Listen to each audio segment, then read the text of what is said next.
هلمند ولایت کې تر 5 کلونو کم عمره ماشومانو ته د پولیو واکسین کمپاین به سبا د دوشنبه په ورځ په دې ولایت کې پیل شي. ټاکل شوی چې د کمپاین په دې بهیر کې به د ولایت په 15 ولسوالۍ کې 6,70,000 ماشومان واکسین شي. د هلمند ولایت د عامه روغتیا ریاست مرستیال ډاکټر نقیب الله فاتح له ولایتي مسؤلینو او خلکو غوښتي چې له دې کمپاین سره خپل همکاري وکړي. هغه پر والدینو غږ کړی چې خپل ماشومان واکسین کړي ترڅو د دې مهمه ناروغۍ مخه ونیول شي.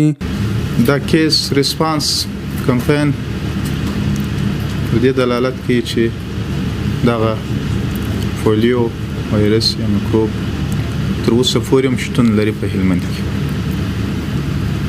متاسفانه چې 2 سمپله محیطي اوس مثبت شوي دي چې یو نهر سراج ده او بل ګرشت. نو دا موږ ته اوس هم د خطر یو زنګ دی. بلخ بیا ډاکټر عنایت الله غفوري د ولایتي ادارو څخه مننه کړې چې په دې برخه کې خپل همکاري له دوی سره دوامداره ساتلې. هغه وایي د دغه کمپاین د بهیر لپاره پوره آمادګي نیولې او په ښه ډول به په دې ولایت کې تطبیق شي. د میډیا پروګرامونه د کمیونټي د آگاهی لپاره د ټولنې د آگاهی لپاره ټول پروګرامونه خپل په موقع خپل په وخت سره سره تم رسیدلی. یو نیم میټینګونه به د پاس هم دایریږي تر سبا پورې. سبا به د خیر سره د کمپاین شروع کیږي د 4 ورځې لپاره تر پنځشنبه ورځې پورې به کمپاین وي.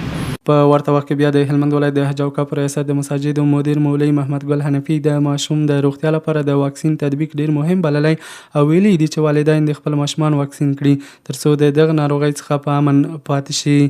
ماشوم خو داسې یو شخصیت ده یا داسې د ولس یو داسې پرده قانون ماشوم ده سبا ته یو شخص ځینې جوړیږي او دغه شخص په ولس کې بیا ډېرې که چیرې دی سم وروزل سي سالم وروزل سي تربیه ورکړه سي دی د ولس ډېر خواخوږی جوړیږي د ولس غټ سړی جوړیږي. ویلی شو چې دا کمپاین به په هلمند ولایت کې د ماشومانو روغتیا په ساتنه کې مهم رول ولري او د پولیو د ناروغۍ په له منځه وړلو کې به یوه اغېزمنه هڅه وبلل شي.